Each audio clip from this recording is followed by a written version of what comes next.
자, 그러면 우리 박병창 이사님과 함께 우리 시장 이야기 한번 나눠보죠. 어서 오십시오. 예, 안녕하십니까.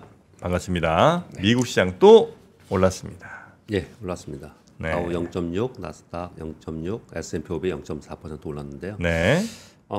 그런데 이게 아주 강세로 오르는 건 아니에요. 그리고 연속적으로 오르는 것은 아닙니다. 그 미국 네. 시장을 설명드릴 때 아주 좋다라고 제가 표현을 드릴 때는 빠졌다가 후장에 계속 오르든지 네. 아침부터 계속 오르는 이런 장이 좋은 거거든요. 지침이 좋은 그런 네. 장이 좋은 건데요.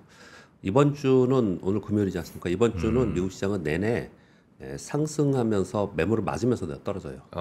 매물을 맞으면서 떨어졌다가 마지막에 살짝 올리고 이게 이제 한 가지 특징이고요. 그러니까 고점에 차익 매물이 계속 있는 상태이고요. 신고가 나면서 차익 매물의 욕구는 지금 있는 상황입니다. 그러니까 차익 매물이 계속 있다라고 생각하셔야 될 것 같아요. 또 한 가지는 그럼에도 불구하고 상당히 견조하다.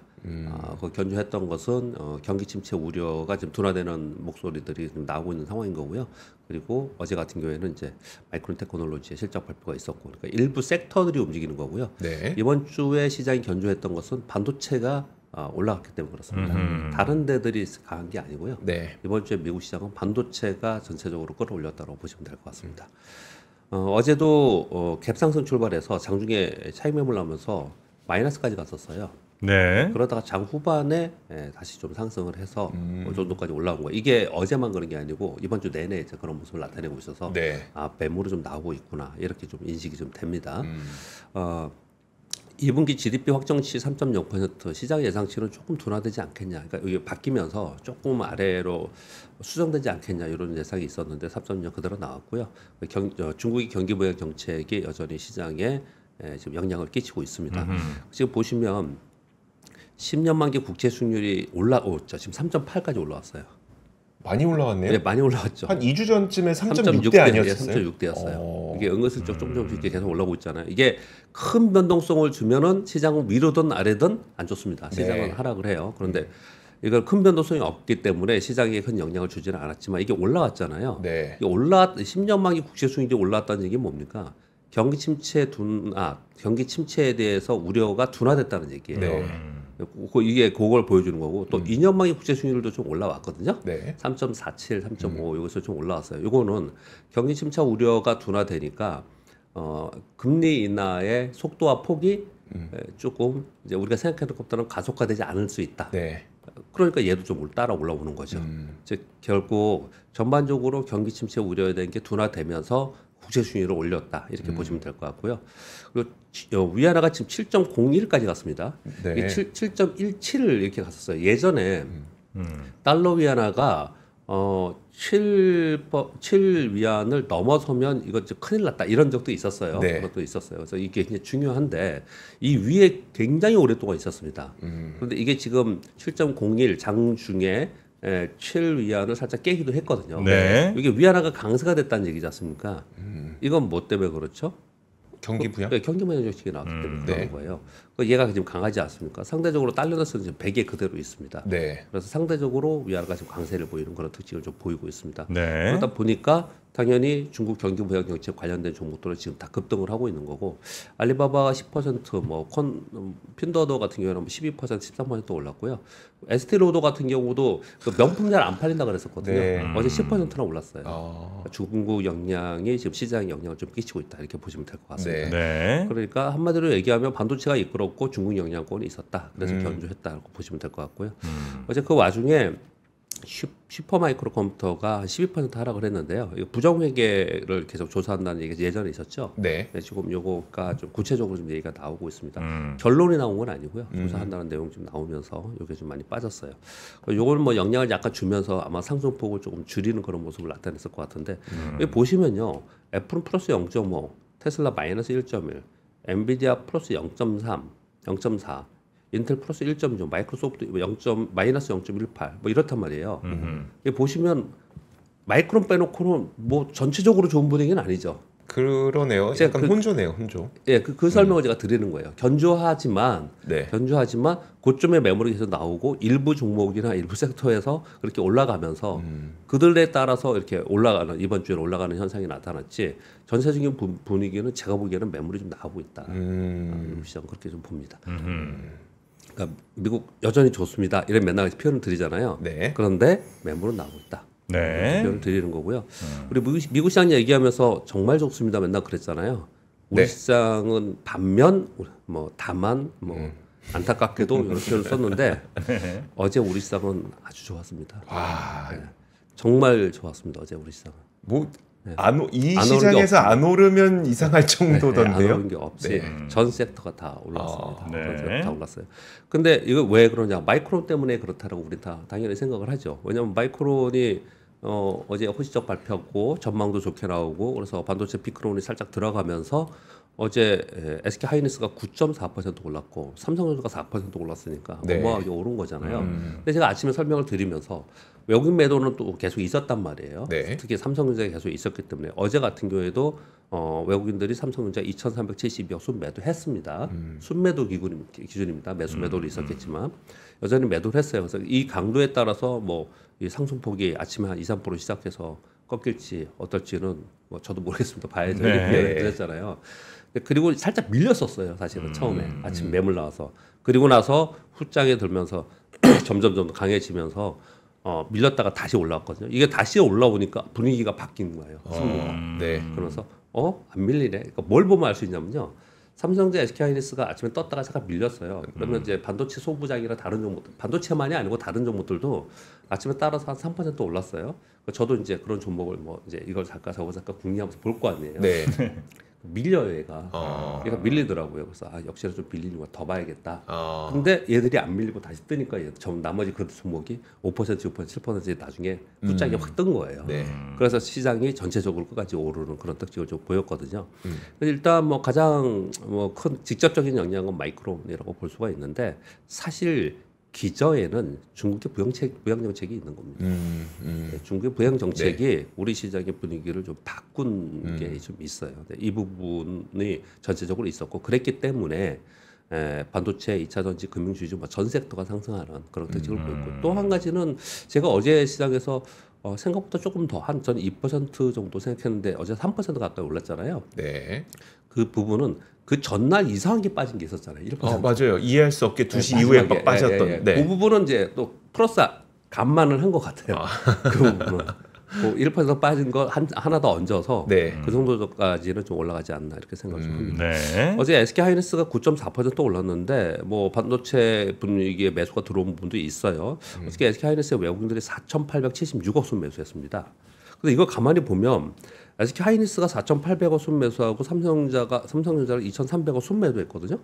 네. 아니 뭐 규모는 다를 수 있어도 방향이 반대잖아요. 그러니까 뭐 롱숏에서 그럴 수도 있어요. 네. 그 전에 왜 HBM 때문에 SK 하이닉스는 계속 오르고 삼성전자는 못 오르는 동안에 이런 현상이 벌어지기도 했는데 지금의 이 삼성전자 매도는 워낙에 외국인들이 삼성전자를 굉장히 많이 샀고 그 비중을 리밸런싱 또는 한국 비중을 좀 줄이는 이런 부분이 좀 있지 않나 이렇게 생각이 좀 들고요. 어제 특별히 SK 하이닉스에 많이 들어왔던 것은 뭐 이 뉴스가 좀 전해져서 그런 것 같기도 합니다. HBM3 이 12단 네. 8단이 아니고 12단을 양산 시작했다. 네. 연내에 고객사라고 하면 엔비디아겠죠. 네. 고객사에 공급 예정이다. 이런 것들이 있으면서 뭐 진짜 급등한 거죠. 9.4%니까 이런 것들이 올라오면서 다른 지수가 꺾이지 않으니까 힘을 받으면서 후장이 더 올라서 이쪽만 오른 게 아니고 어저께 전체적으로 다 올라서 정말 오랜만에 본 외국인들의 선물 매수, 비차익 매수가 동시에 나왔고 거의 전 섹터가 다 오르는 그런 모습을 좀 나타냈어요. 어제 정도의 흐름만 뭐 매일이 아니더라도 중간중간에 한 번씩만 나타나면 나죠. 왜 힘이 있고 힘이 있구나 이런 걸 좀 느껴질 수 있고 연말까지는 이런 모습이 좀 자주 나타날 겁니다. 자주요. 종종? 종종. 왜 갑자기 꼬리 내리세요? Sometimes. From time to time. 그러니까 시장 분위기라고 하잖아요. 많은 사람들이 그렇게 얘기했고 그 제가 누구라고 표현 안 하겠습니다. 어떤 짤을 제가 아침에 가서 무심코 봤는데 금융시장은 자본시장은 심리가 굉장히 중요하거든요. 그래서 심리적으로 자꾸 안 된다라고 얘기를 하지 말라고 했던 예전에 대통령이 계시더라고요. 그 짤 갑자기 봤어요. 근데 우리 시장을 뭐 그렇다고 안 좋은 시장을 좋다고 얘기할 수는 없는 거고 뭐 그렇습니다. 그런데 분위기가 중요하다는 걸 말씀드리려고 하는 거예요. 분위기가 시장의 심리가 굉장히 중요한데 어제 같은 상황은 우리 시장이 정말 좋았다. 정말 오랜만이죠 이 표현이. 네. 정말 좋았다. 그렇게 좀 근데 볼 수 있습니다. 아까 근간에 중국의 부양책이 있고 예. 그 부양책 때문에 뭔가 분위기가 바뀌고 있는 네. 것 같다는 말씀을 해주셨는데 네, 그 네. 분위기라고 하는 게 예. 심리적 분위기를 말씀하시는 건가요? 아니면 그 이제 앞으로 좀 더 성장하게 될 섹터의 분위기가 바뀌고 있다 이런 걸 말씀하시는 두 가지 다 있죠. 하나는 뭐냐면 중국이 그게 나오면서 미국의 경기 침체 우려가 둔화됐다 그랬잖아요. 네. 그 핵심 포인트 중에 맨 첫 줄이 다 그거예요. 중국의 경기 부양 정책입니다. 그런 게 기저에 깔려 있는 분위기를 바꾼 부분이 좀 있는 거고요. 그리고 우리 시장은 중국 영향을 많이 받습니다. 네. 굉장히 많이 받고 왜냐하면 어제 말씀드렸지만 중국이 만약에 좋아진다라고 한다면 글로벌 그 IB의 자금들 인덱스 펀드들은 배분을 하잖아요. 리밸런싱을 하잖아요. 네. 그러면 이제 미국은 올해 많이 올랐고 뭐 고평가 논란이 좀 있고 그러면 거기서 일부 정도는 못 오른 이쪽에 좀 배분을 하자라면서 했을 때 중국을 찍어서 하지 않아요. 네. 이머징에 들어간단 말이에요. 그러면 그 이머징에 들어가는 자금이 우리에도 있단 말이에요. 네. 중국이 제일 크지만 중국, 대만, 한국 뭐 이런 식으로 들어온다고요. 그러니까 그 역량이 있을 거라는 걸 감안을 하는 거죠. 시장이 네. 이미 감안을 좀 하는 거고요. 뭐 섹터나 종목별로는 중국 향이라 그래가지고 고생고생 하던 것들 네. 그런 종목도 올라오니까 그것도 역시나 시장에 좀 유동성을 또 활발하게 하는 요인이 네. 되는 거죠. 예. 그래서 어제 뭐 좋았다 이렇게 말씀을 좀 난 드리고요. 좋았다. 오늘은 미국 PC와 개인 소득 및 지출 발표되는데요. 이제 CPI하고 PC는 크게 시장 영향을 안 줄 것 같아요. 제가 보기에는 네. 이 부분은 이제 물가는 넘어갔고 네. 경기 지표에서 고용 지표를 가장 중요하게 생각을 하잖아요. 네. 근데 이제 고용 지표를 중요하게 생각하는 이제 것은 경기에 대한 우려 때문에 그렇지 않습니까? 네. 그래서 PC 자체보다는 개인 소득 및 지출 요걸 더 중요하게 생각할 것 같아요. 소득이 얼마나 되고 네. 그리고 저축률이 얼마나 되고 지출이 얼마큼 됐을까 뭐 요걸 좀 많이 보지 않을까 이렇게 생각합니다.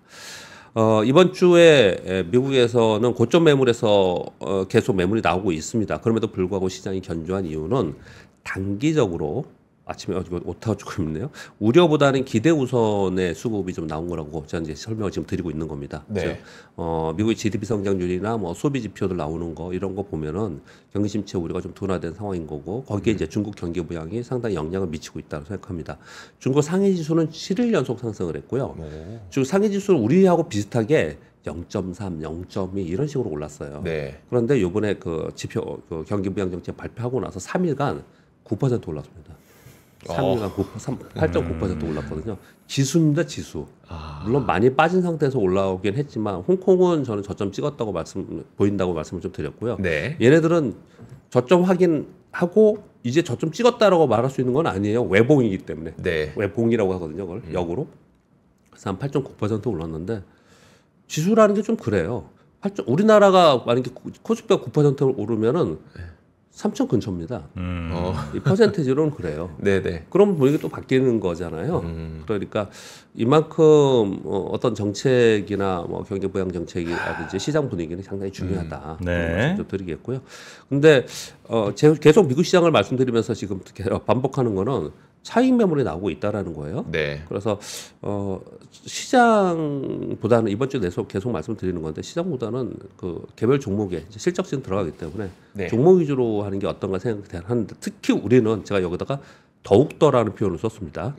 뭐냐면은 시장이 불안하고 투자 심리가 안 좋으면 종목도 안 돼요. 네. 정보도 안 됩니다. 호시적 발표하고 뭐 이런 것들도 안 됩니다. 그리고 조금이라도 미스가 나면 그냥 막 갖다 때려버리고 막 이러거든요. 네. 근데 시장이 어제처럼 그런 모양이 좀 나와서 뭐 연속적으로는 아닌다 하더라도 이게 밑에서 잘 보시면은 지난 주부터 이번 주까지는 국내 기관들이 밑에서 저가 매수를 계속 했잖아요. 네. 떨어지면 저가 매수를 좀 하는구나 여기서는. 그런 생각을 가지고 있고 어떤 호재가 나왔을 때 이런 힘이 좀 있구나라고 생각이 기본적으로 깔려 있잖아요. 네. 그러면 그렇게 막 투매하고 이러지 않거든요. 그런 상황 속에서 실적이 좋게 나오는 이런 종목이 나오면 거기는 오히려 매수가 한꺼번에 쏠림 현상이 나타날 수 있어요. 그래서 제가 보기에는 이런 분위기가 조금 된다면 더욱더 이번 실적 시즌에서는 이 시장이 안정화되면 뭐 지수가 더 올라갈까 맨날 이런 생각하잖아요. 그게 네. 아니고 제 생각에는 이 시장이 안정화되면 종목이 더 세지거든요. 그래서 실적 상세가 되니까 실적 중심의 개별 종목이 더 네. 강화되지 않을까 네. 생각합니다. 그렇게 좀 보고 있습니다. 네. 뉴스는 오픈 AI 여러분 다 아시죠? 이게 비영리 연구단체로 설립됐잖아요. 네. 2019년도에 2015년도에요. 근데 2019년도에 영리법인 자회사를 만들었습니다. 그래서 요 영리법인 자회사를 만들어서 왜냐하면 자본 투자를 받아야 되니까. 네. 그래서 마이크로소프트가 영리법인의 49% 지분 투자를 한 거예요. 네. 그래서 이제 영리법인이 세워졌지 않습니까? 그래서 이것 때문에 말이 되게 많았어요. 네. 영리법인에서 향후에 사업 구조나 이런 것들을 사업을 할 거냐, 사업 관리를 할 거냐, 비영리법인이 할 거냐. 여태까지 비영리법인에서 한 부분이 상당히 있었고요. 그리고 비영리법인에서 사업 통제를 했기 때문에 일정 부분까지의 이익이 있고 그 이상은 사회에 환원한다 이런 내용들이 있었거든요. 네. 그러니까 투자하기가 되게 힘들잖아요. 투자자들은 돈 벌기 위해 들어가야 되는데. 그래서 이번에 영리법인이 핵심 사업 관리로 지배 구조를 개편한다라는 이제 로이터발 추진한다는 뉴스가 지금 나오고 있어요. 그래서 영리법인으로 관리 체제가 바뀌면 스타트업처럼 운영이 되기 때문에 투자 네. 활성화 되지 않을까. 이거 아마도 투자를 받기 위해서 이런 행동을 하지 않나 이런 생각도 좀 들고 있고요. 근데 또 만약에 영리법인이 관리 체계로 들어간다. 그러면 이제 저는 이 뉴스를 딱 보면서 네. 그러면 투자자들이 돈을 더 많이 받아서 더 대규모 투자를 하고 막 이렇게 된단 말이에요. 네. 그러면 이쪽에서 나오는 지금 뭐 LLM, 뭐 ChatGPT 뭐 이런 여러 가지들이 훨씬 더 빨리 유료화되겠구나 그런 생각도 들어요. 그러네요. 네. 더 서비스 질은 퀄리티는 좋아지겠지만 네. 훨씬 더 유료화가 될 가능성이 있겠구나. 이 AI 쪽은 네. 그런 생각이 좀 들었고요. 그리고 오픈 AI가 백악관에서 회의를 했는데 미국 정부에 초고대 데이터 센터 제안을 했다라는 뉴스가 나와 있었습니다. 정부에 정부에 예. 중국의 인공지능 경쟁에서 뒤처지지 않으려면 승기를 잡기 위해서는 국가 안보와 경제적 이익을 확보하기 위해서 초고대 데이터 센터를 만들어야 된다. 같이 만들자. 뭐 이렇게 지금 제안을 했다라는 거예요. 근데 이제 전문가들은 이렇게 얘기합니다. 이들이 제안한 이 초고대 데이터 센터의 사용 전력량이 300만 가구 정도의 전력량이 필요하대요. 300만. 네. 부산시 전체네. 그래서 이게 현재 인프라하고 그리고 에너지 공급 상황 미국은 좀 노후되는 게 많이 있지 않습니까? 네. 이런 상황에서 이게 단기 실현 가능하겠냐? 이렇게 전문가들은 의견을 내놓고 있습니다. 네. 근데 의미가 있죠. 이 뉴스가 나온 거는. 결국은 세워야 되는. 결국은 이런 쪽으로 다 갈 가능성이 상당히 있다라는 네. 거죠. 있다라는 거죠. 그러면 여기에 여러 가지가 함의가 되어 있습니다. 이 초고대 데이터 센터가 들어간다고 하면은 당연히 거기에 HBM이나 네네. 아니면은 그 AI향 반도체들이 다 필요한 거고 그리고 지금 여기 아예 써놓은 것처럼 300만 가구의 사용 전력이 필요하다면 네. 어마어마한 발전소들과 그리고 뭐 변압기 전력 기기 뭐 이런 것들이 다 들어가야 되는 거잖아요. 네. 이게 미국에서 이런 얘기를 했는데 중국은 안 하겠습니까? 돈 많은 인도나 뭐 사우디나 이런 데 다 이렇게 하려고 하겠죠. 이제 이게 앞으로 추세가 되지 않을까라는 생각이 듭니다. 네. 이런 뉴스들이 많이 나오지 않을까 생각합니다. 거기 어떤 데이터를 돌리겠다는 거지? 이게 소버린이잖아요.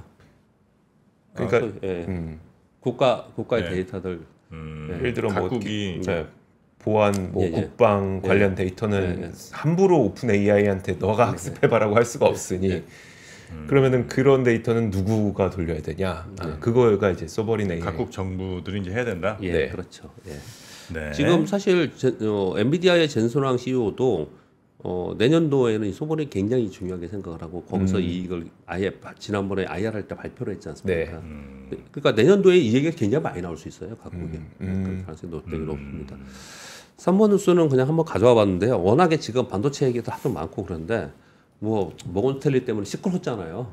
유명해졌어요. 그래서 모건 스탠리가 그랬는데 컨설팅 회사 베인앤컴퍼니 굉장히 유명한 회사입니다. 네. 어제 보고서를 냈어요. CNBC에서 인용해서 보도가 있었고 머니투데이에서 이제 이게 기사가 나왔는데요. AI 시장에서 굉장히 긍정적으로 이쪽을 또 보고 있더라고요. 근데 사실 우리가 생각할 만한 그 정도의 얘기예요. 그렇지만 뭐 이런 데서 보고서가 나왔으니까 한번 가져와 봤습니다. AI 시장이 향후 3년간 매년 40에서 50%씩 성장을 한다라는 거예요. 핵심 포인트는 이거죠. 반도체 부족 사태가 올 수 있다라는 거예요. 이들은 그렇게 본다는 거예요. 어떤 데는 피크 쳤다 그러잖아요 이미. 그리고 네. 남는다. 지금 공급 초과다라고 얘기하고 있지 않습니까? 네. 그런데 이제 왜 그렇게 보는가를 그냥 보는 겁니다. 각자의 의견들이 다르고 분석도 지금 다 다르기 때문에 여러 가지 내용들을 한꺼번에 우리가 같이 보는 겁니다. AI에 초점을 맞춘 반도체와 AI가 가능한 스마트폰 및 노트북 수요가 급증하여 향후 글로벌 반도체 부족 사태가 발생할 수 있다. GPU와 AI가 가능한 소비 가전에 대한 수요 증가가 반도체 부족의 원인이 될 수 있다. 지정학적 긴장과 무역 제한, 중국 얘기하는 겁니다. 네. 다국적 기업들의 중국 공급망 분리로 반도체 공급에 심각한 리스크가 있다. 이렇게 얘기를 했는데 이 맨 밑에 거는 우리가 그냥 흔히 생각할 수 있는 거고요. 핵심 포인트가 아무리 생각해봐도 요번에 이 얘기를 여러 가지 자료들을 다 보고 막 여기서도 얘기하고 저기서 다 그러잖아요. 많이 들으셨잖아요. 두 분도 네. 나와서 많은 사람들 얘기하니까요. 네. 포인트는 그건 것 같아요. 이거예요. IT 디바이스, AI 기능이 들어가는 IT 디바이스가 얼마나 많이 나오고 얼마나 많이 팔릴까가 핵심 포인트예요. 누구든 다 얘기하는 거 들어보면은. 그게 아직까지 안 된다고 생각하는 사람은 피크 쳤어. 네. 얘기하는 거고 이제 앞으로 그게 활성화돼서 많이 필요할 거야. 수요가 늘 거야라고 하는 쪽은 아니야. 이거 지금 잠시 주춤했다가 이제 더 갈 거야. 이렇게 차이가 있는 것 같아요. 네. 여기서는 또 그렇게 보는 것 같습니다. 네. 디바이스에서 승부가 난다. 예. 그런 얘기를 하고 있고요. 4번, 5번, 6번 단신들인데요. 페이팔에서 뉴욕주를 제외한 모든 주에서 미국 내 상인들이 법인 얘기하는 거예요. 법인들이 암호화폐를 구매 및 판매할 수 있는 서비스를 하겠다. 암호화폐를 매매할 수 있는 서비스를 도입하겠다는 거예요. 페이팔을 통해서. 지금 못 써요? 지금 안 되셨나 봅니다. 요 수가 좀 나와 있어요. 기업 계좌로는 안 되고 개인 계좌로만 됐었는데 이걸 하겠다 이런 얘기를 나오고 있습니다. 기업 계좌로 되면 법인이나 뭐 이렇게 되면 완전 달라지죠 또. 그렇죠. 금액도 훨씬 커질 수도 있고 조금 침투율이 높아질 수 있죠. 깨끗하지 않은 돈들도 그렇죠. 많이 활용될 수도 있고. 침투율이 많이 높아질 수 있습니다. 이 암호화폐 뭐 코인에 대해서는 정말 할 얘기 되게 많은데 그냥 뉴스만 전해드리겠습니다. 개인적으로 의견을 드리지 않고요. 네. 뭐 예전에 저는 이렇게 생각합니다. 그냥 드릴게요. 옐런 장관이나 파월 의장이나 특히 옐런 장관이 암호화폐에 대해서 예전에 얘기를 되게 많이 했는데요. 암호화폐 시장의 전체 규모가 지금은 좀 많이 올라서 2조 달러 넘었죠. 2조 5천억 달러 좀 되려나요? 볼까요? 전체 네, 제가 규모가 볼게요. 그 정도 됩니다. 그런데 이제 그 규모가 전체 금융시장에서 굉장히 작은 규모라는 거예요. 그래서 이것에 대해서 우려하는 쪽도 많고 막 이것 완전 반대론자도 많고 그랬잖아요. 한동안. 지금은 네. 미국 정치권에서는 굉장히 이제 친화적이잖아요. 근데 예전에 그랬지 않습니까? 근데 옐런 장관은 뭐라 하죠? 걱정 안 한다. 걱정 안 한다. 그거는. 왜냐하면 그 규모가 굉장히 작다. 네. 그래서 걱정 안 한다 그랬거든요. 한 2.3조 달러. 그렇죠. 네, 그 그 정도. 네, 네. 걱정 안 한다 그렇게 얘기를 했어요. 근데 저는 그 말이 맞다고 생각을 합니다.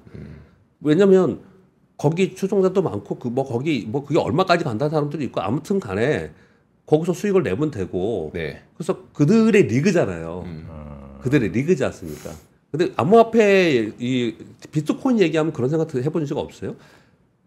2.3조 달러의 그냥 한 상품이에요. 네. 네. 근데 전 세계가 이거 가지고 정치인들이고 뭐고 하는 전 세계가 다 이걸 갖고 얘기하잖아요. 그 2.3조면은 뭐 애플 하나 엔비디아 하나보다 엔비디아 3조 달러 넘었어요. 네.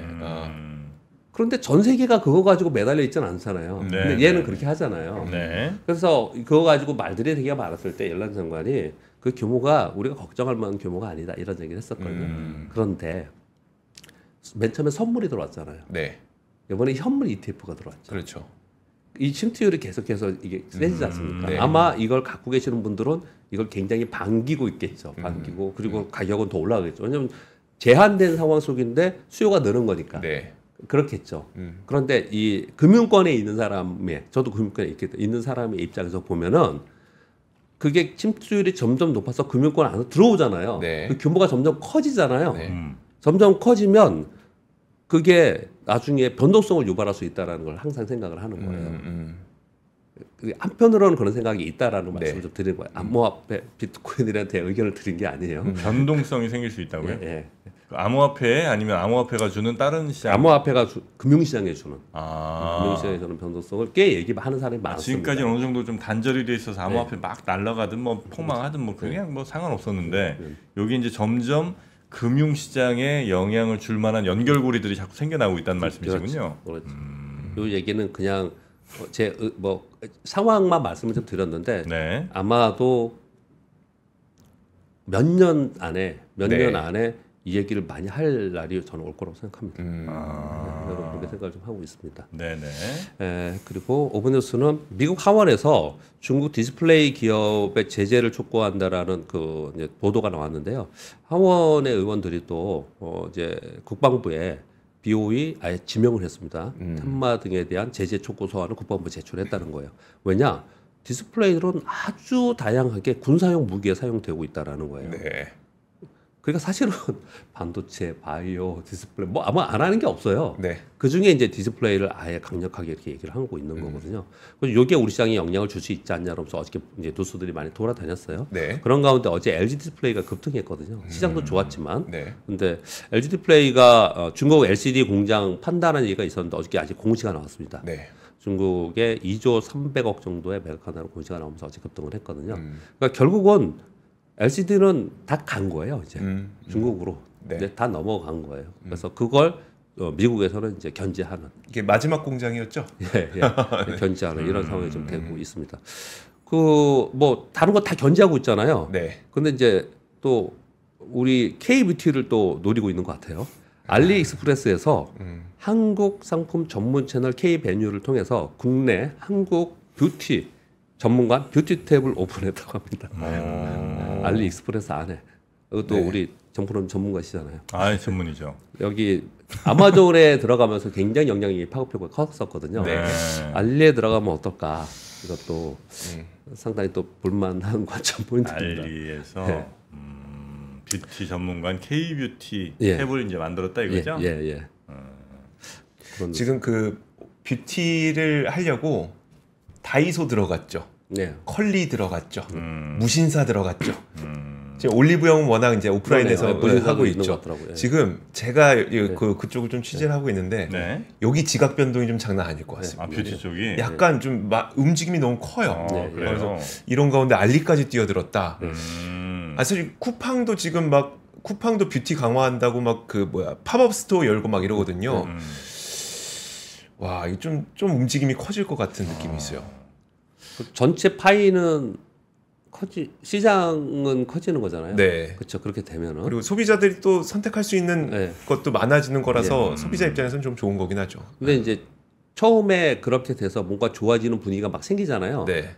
그 얼마 조금만 지나면은 그 이후에 그것으로 인한 문제가 또 분명히 발생해요. 꼭 그러더라고요. 그 뭐가 문제니 네. 뭐 어떻게 됐다니 이런 얘기도 좀 나오거든요. 근데 지금은 그 과정에 좀 있는 걸로 보여집니다. 그래서 결국은 아직 이쪽은 우리 시장에는 기회는 남아 있는 것 같습니다. 네. 이쪽은. 그럼 알리나 뭐 이런 데서 저 미주나 뭐 아시아 미쪽으로 K뷰티가 좀 많이 팔리는 건 뭐 그럴 것 같고, 근데 우리나라 시장은 뭐 더 커지긴 좀 어렵지 않겠어요? 뭐 컬리나 뭐 이런 데서 뛰어든다 한들 우리나라 사람들이 더 화장품을 지금보다 앞으로 더 많이 쓸까? 지금도 거의 뭐 정말 많이 사는 것 너무 같아요. 많이 쓰는 것 같은데. 정말 많은 종류를 가지고 다니고. 반면에 이제 뭐 미주 같은 데나 이런 데는 아직 성장할 좀 룸이 좀 있는 것 같고요. 네. 그렇죠. 그러니까 그죠? 아마존에 갔을 때 굉장히 반향이 그렇죠. 있었던 거고요. 네. 요번에 알리에 들어가는 것도 또 그래서 좀 도움을 만한 문제이거든요. 제가 아는 사람이 한 명이 전에 한번 말씀드린 것 같은데 방송하면서 되게 뜻밖이었는데 그 중동에 네. UAE에 이거 화장품 하는 거를 하는 사람이 있거든요. 그러니까 중개를 하는 사람, 네, 제조업체는 네. 아니에요. 네. 그 처음 되게 이해가 안 됐었어요. 화장 그 사람 많이 하나? 이렇게 막 다 쓰고 다 네, 쓰고 네. 다니고 그렇죠. 많이 해요. 거기 화장 많이 해요. 되게 많이 한다 그러더라고요. 예. 그 아내가 세계에서 제일 화려합니다. 되게 많이 한다 그러더라고요. 가리고 아내가 엄청 화려해요.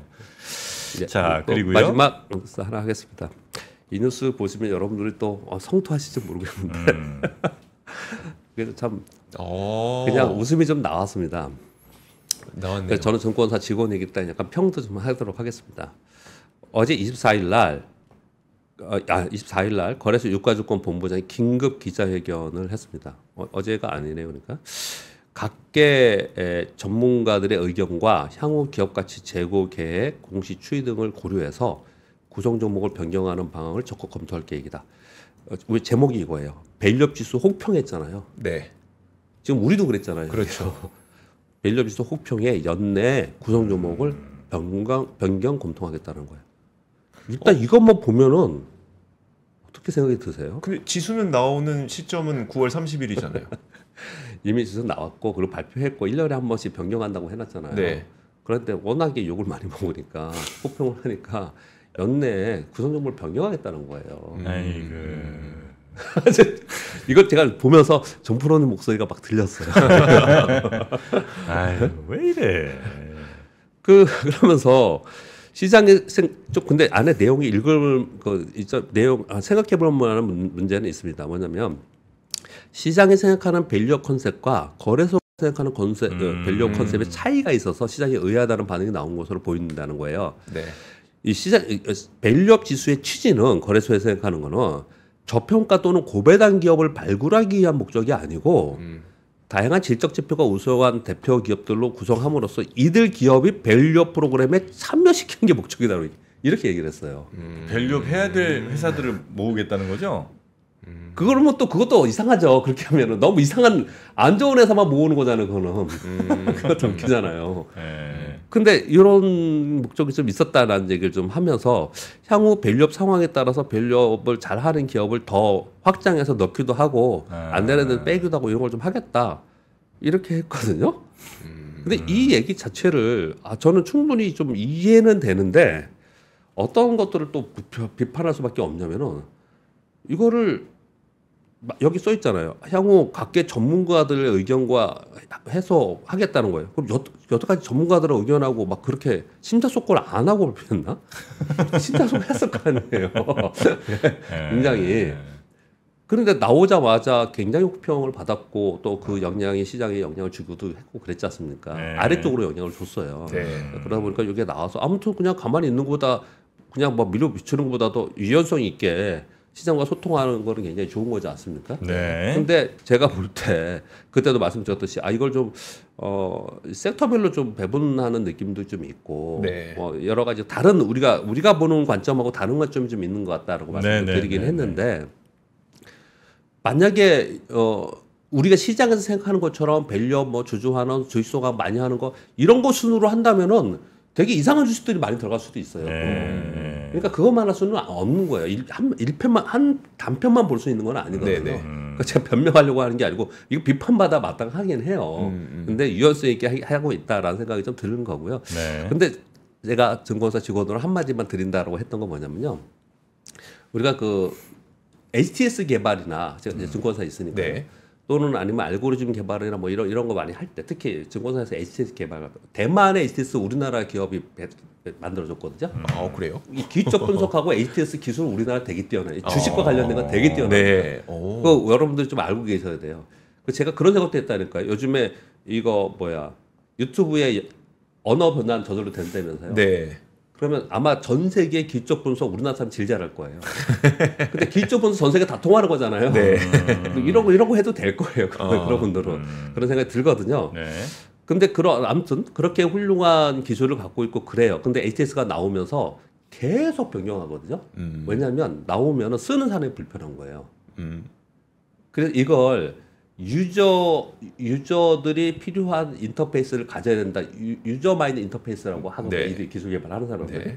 그래서 만약에 이걸 하면은 어떻게 해야 되냐면은 시장에 참여하고 있는 시장 투자자들과 시장에 직접 믿는 사람들하고 이런 걸 해야 되지 않을까라는 생각이 드는 거예요.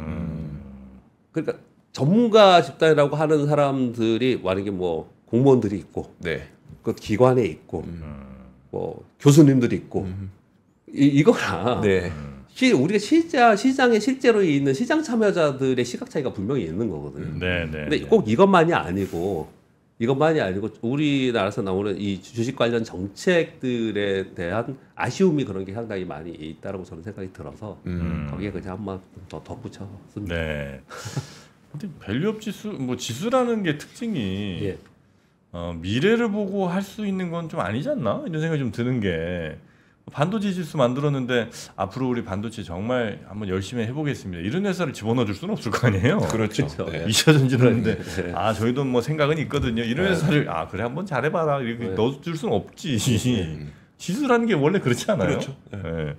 밸류업 지수도 약간 좀 이상하긴 하지만 여튼 뭐 그래서 변경을 좀 한다, 수정을 좀 한다 이런 이제 얘기가 나왔다는 거죠. 네, 네. 알겠습니다. 우리 박병장 이사님과 함께 예. 이번 한 주도 잘 보냈고요. 다음 주도 잘 부탁드리겠습니다. 예. 다음 주에는 저 좀 장이 쉬는 날이 좀 있습니다. 퐁당퐁당. 월, 수, 금이 열리거든요. 네. 맞아요. 이틀 그래서 쉬죠. 방송을 어떤 식으로 해야 될지 좀 그러네요. 네. 우리 시장에는 특별하게 뭐 얘기할 게 별로 없을 수도 있고. 네. 네. 자, 하여튼 다음 주에 뵙겠습니다. 주말 잘 보내시고요. 감사합니다. 고맙습니다. 박근영, 이선영, 사경인, 염승환 투자 마스터들의 세심한 케어로 건강한 투자 습관을 만드세요. 3프로 멤버십 3프로 앱에서 확인하세요.